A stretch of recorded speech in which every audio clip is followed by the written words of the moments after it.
Say hello to a new friend on an old road. Take a two-lane trip of memories into mysteries unknown. Come along for the ride. Jim Hinckley's America. Jim Hinckley's America.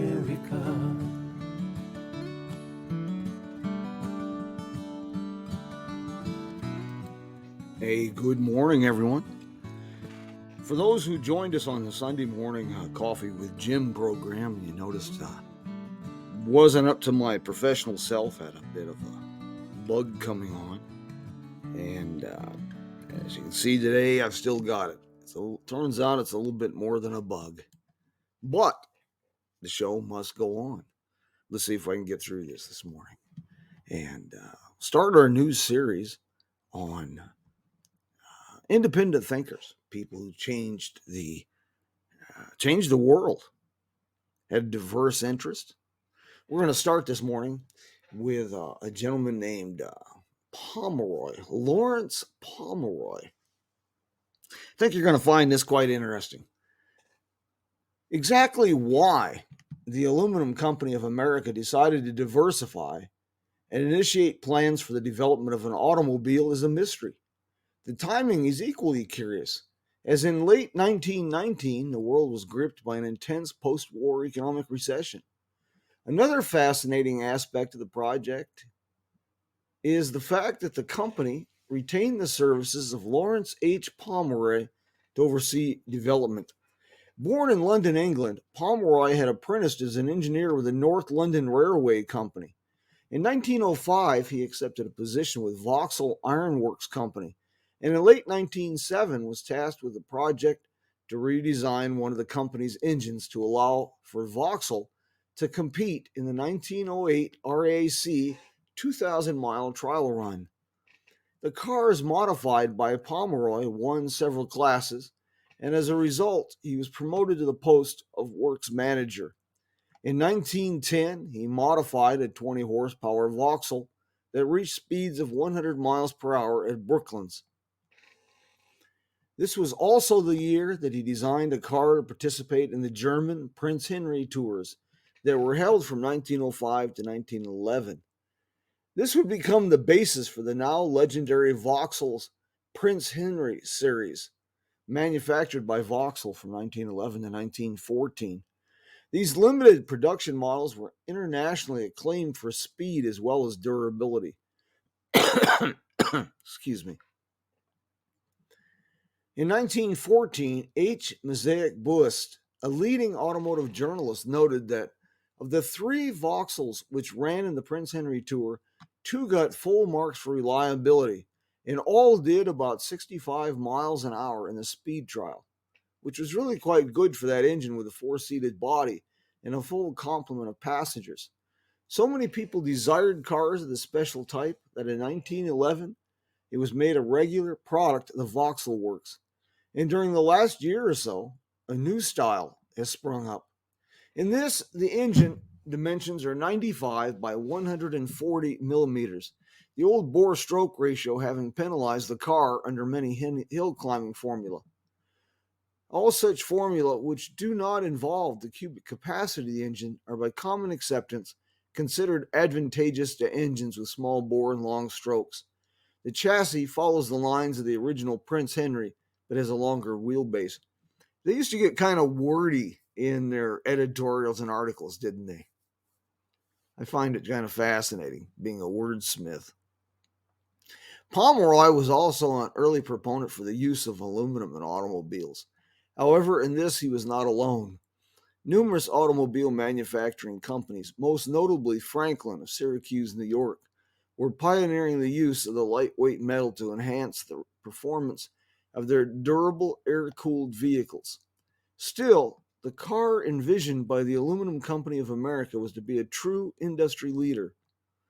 The Pomeroy, as the car was named, was to utilize aluminum in 85% of its construction, including body panels, crankcase, transmission case, and dashboard. Reportedly, several $100,000 was spent on the top secret project before 6 cars were completed in Cleveland, Ohio in 1921.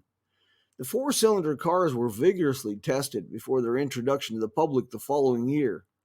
Then, arrangement was made with the luxury automobile manufacturer Pierce Arrow to develop an extended wheelbase 130-inch versus 126-inch model, powered by a 75 horsepower aluminum 6-cylinder engine.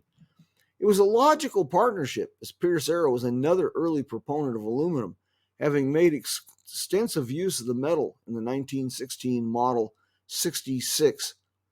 Only a few Pomeroys were ever completed and tested before the project was quietly dropped. Today, the Pomeroy automobile is just another forgotten chapter in the history of the American auto industry. It's also but one of many interesting chapters in the history of Pierce Arrow. That's kind of an introduction to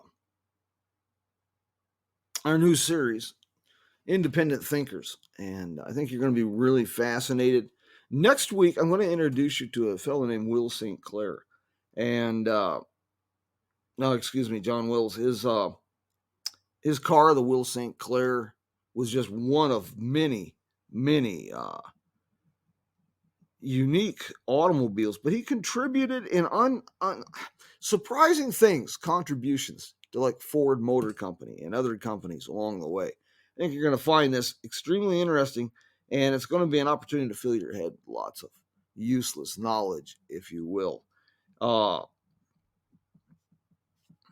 Sunday on Coffee with Jim, we are going to try something a little bit.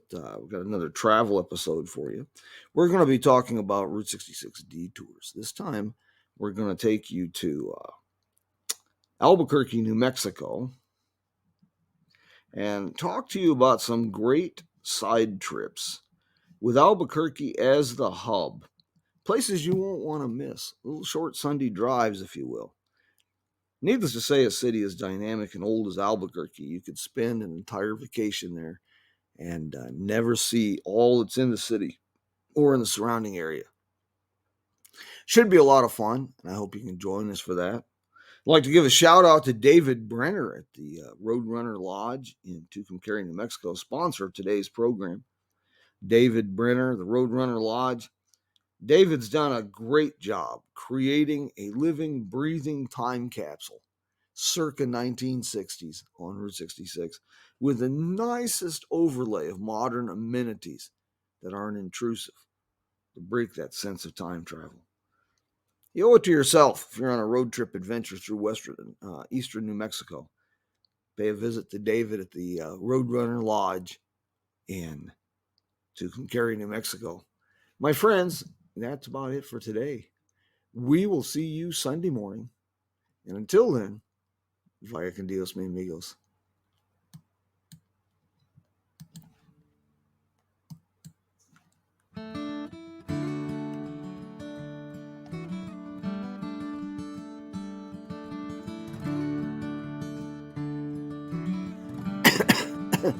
Say hello to a new friend on an old road.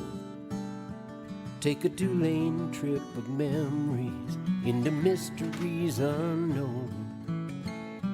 Come along for the ride. Jim Hinckley's America. Jim Hinckley's America.